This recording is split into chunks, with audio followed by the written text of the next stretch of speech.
In fact আমি মহিউদ্দিন আহমদের কবর জিয়ারত করার জন্য যাচ্ছি। এটা আমার দলের হাইকমান্ডকেও আমি বলে গিয়েছি।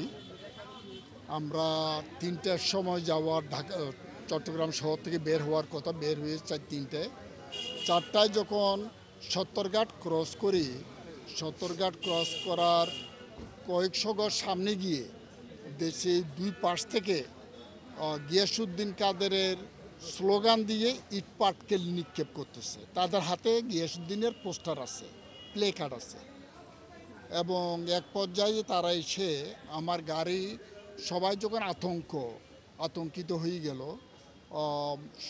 আমার পিছনে আমাদের নেতাকর্মীরা ছিল মোটরসাইকেলে, বাসে, সবাইকে বললাম আমি আগে যাই, আমি থাকি। অ্যাকর্ডিংলি আমি আগে যাই, গিয়ে তখন আমার গাড়িতে হামলা করলো। আমার একটা বিশ্বাস ছিল ওখানে রাজনৈতিক কেউ যদি থাকে তাহলে আমার গাড়িতে অন্তপক্ষে তারা আঘাত করবে না আমাকে। আমি দেখলাম সবাই অপরিচিত, বিভিন্ন এলাকা থেকে লোক এনেছে নাকি, গাড়িতে হামলা করলো। গাড়িতে হামলা করে সামনের কাচ একবারে ভাঙচুর করে ফেললো। দেন আমি মনে করলাম এখানে আর থাকার কোনো ইনসিকিউর ফিল করলাম। আমি নামলাম। যখন নামলাম আমার দিকে দূর থেকে একটা পিস্তল কি এলজি তাক করলো। যখন আমার তাক করলো, গুলি করলো, আমি একটু সরে গেলাম, সরে গিয়ে আমার গলার মধ্যে লাগলো এটাই। এরপরে অজস্র তাদের কালেক্ট করে রেখেছিল আগে থেকে, এই যে পাথর, ইট, ওগুলো মারা ছিল। আমাদের দলের প্রায় 15-20 জন সিরিয়াসলি উইন্ডেড হয়েছে। কারণ আমি আগে থেকে না করছিলাম কোনো যেন পাল্টাঘাত, যদি কেউ আঘাত করে পাল্টাঘাত যেন কেউ না হয়, এটাই আমার বক্তব্য ছিল, আমার একদম কনফার্ম ছিল। তো আমি এই অবস্থায় বুঝতে পারিনি যে যদি বিএনপি করে, বিএনপির কারো বিরুদ্ধে এইভাবে আক্রমণ করবে। এগুলা আমরা ফেস করেছি আওয়ামী বাকশালীদের শাসন আমলে, সেই সময় আমরা ফেস করেছি, অনেক ফেস করেছি। তাদেরকে নিয়ে আমরা অনেক পাল্টা হামলা করেছি। আমাদের নেতাকর্মীরা বলছিল, আকবর ভাই আমরা কি প্রস্তুতি, আমরা কোনো প্রস্তুতি নেই। আমি পুলিশ, র্যাব, সেনাবাহিনী সবাইকে বলছি আমার লোকের, আমার নেতাকর্মীর কারো হাতে একটা ঢিলু থাকবে না, কোনো কিছু থাকবে না।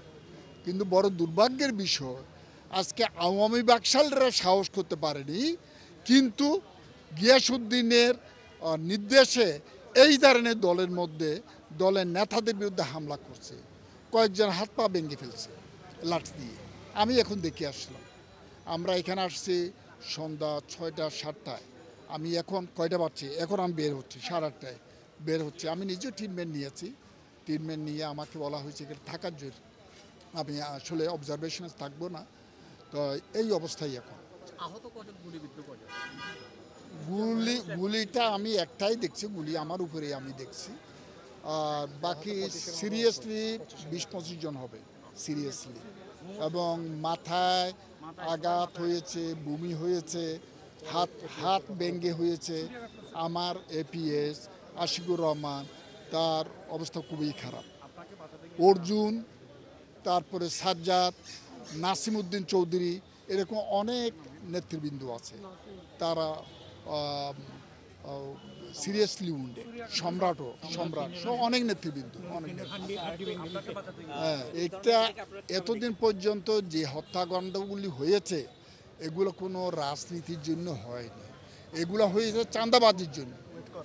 ব্রিকফিলে চাঁদাবাজি, সরকারি টেন্ডারের 5% কমিশন, বালুর টাকা, মাটি কাটার টাকা, এই সন্ত্রাসের। কেউ যদি বাড়িঘর করে তাদের থেকে 5 লক্ষ টাকা, 6 লক্ষ টাকা আদায় করছে। এই টাকাগুলো ম্যাক্সিমাম সিংহভাগ কার কাছে যাচ্ছে, 70%, 80%। বাকি সিংহভাগের নেতার কাছে যাচ্ছে, বাকিগুলো বাটবারা করছে যারা কালেক্টরের মধ্যে। আমার কথা হচ্ছে যে কর্মকাণ্ডগুলো স্বৈরাচারী হাসিনার সময় হয়েছে, সেই কর্মকাণ্ডগুলো যদি আমাদের কারো দ্বারা হয়, এর থেকে দুর্ভাগ্যজনক অবস্থা আমাদের আর হতে পারে।